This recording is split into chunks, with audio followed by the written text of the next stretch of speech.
Hello दोस्तों, स्वागत है आपका मेरे चैनल में। क्या आपने कभी सोचा है कि स्त्रियों को मासिक धर्म क्यों आता है?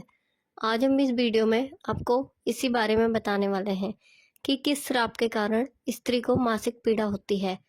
इससे पहले यदि आपने मेरे चैनल को सब्सक्राइब नहीं किया तो मेरे चैनल को सब्सक्राइब कर लीजिए, जिससे कि मैं जो भी वीडियो डालूं उसका नोटिफिकेशन आपको मिलता रहे। हमारे प्राचीन भारतीय पुराणों में भी मासिक धर्म का उल्लेख मिलता है। मासिक धर्म क्यों होता है, इस पर एक पौराणिक कथा भी मौजूद है जो इंद्रदेव से संबंधित है। भागवत पुराण में वर्णित एक कथा के अनुसार एक बार बृहस्पति, जो देवताओं के गुरु थे, वे इंद्रदेव से काफी नाराज हो गए। इसके चलते असुरों ने देवलोक पर आक्रमण कर दिया और इंद्र को अपनी गद्दी छोड़कर भागना पड़ा। असुरों से खुद को बचाते हुए वे सृष्टि के रचनाकार भगवान ब्रह्मा के पास पहुंचे और उनसे मदद मांगने लगे।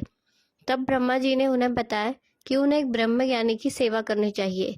यदि वह प्रसन्न हो जाए तो उन्हें उनकी गद्दी वापस प्राप्त हो सकती है।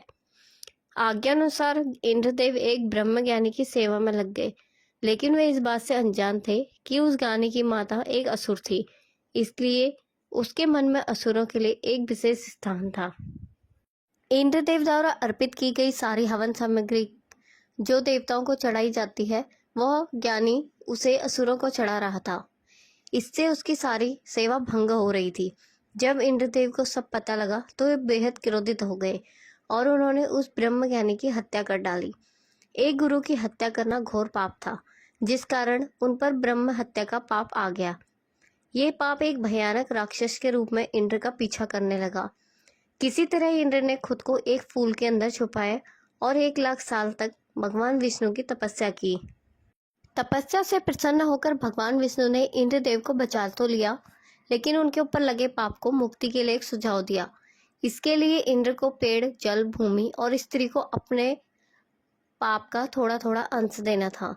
इंद्र के आग्रह पर सब राजी हो गए, लेकिन उन्हें बदले में इंद्रदेव से एक वरदान देने को कहा। सबसे पहले पेड़ ने उस पाप का 1/4 हिस्सा ले लिया, जिसके बदले इंद्र ने उसे एक वरदान दिया। वरदान के अनुसार पेड़ चाहे तो स्वयं ही अपने आप को जीवित कर सकता है। इसके बाद जल को पाप का हिस्सा देने पर इंद्रदेव ने उसे अन्य वस्तुओं को पवित्र करने की शक्ति प्रदान की। यही कारण है कि हिंदू धर्म में आज भी जल को पवित्र मानते हुए पूजा पाठ में इस्तेमाल किया जाता है। तीसरा पाप इंद्रदेव ने भूमि को दिया। इसके वरदान स्वरूप उन्होंने भूमि से कहा, उस पर आई कोई भी चोट हमेशा भर जाएगी।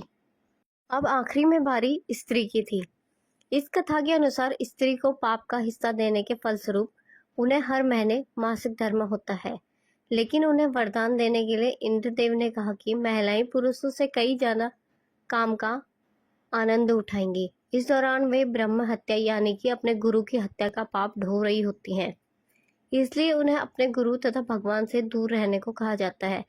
यही कारण है कि प्राचीन समय से ही मासिक धर्म के दौरान महिलाओं को मंदिर जाने की मनाही थी। अगर आपको मेरी वीडियो पसंद आए तो चैनल को सब्सक्राइब कीजिए और शेयर कीजिए ताकि मैं रोज नई नई वीडियो आपके लिए ला सकूं।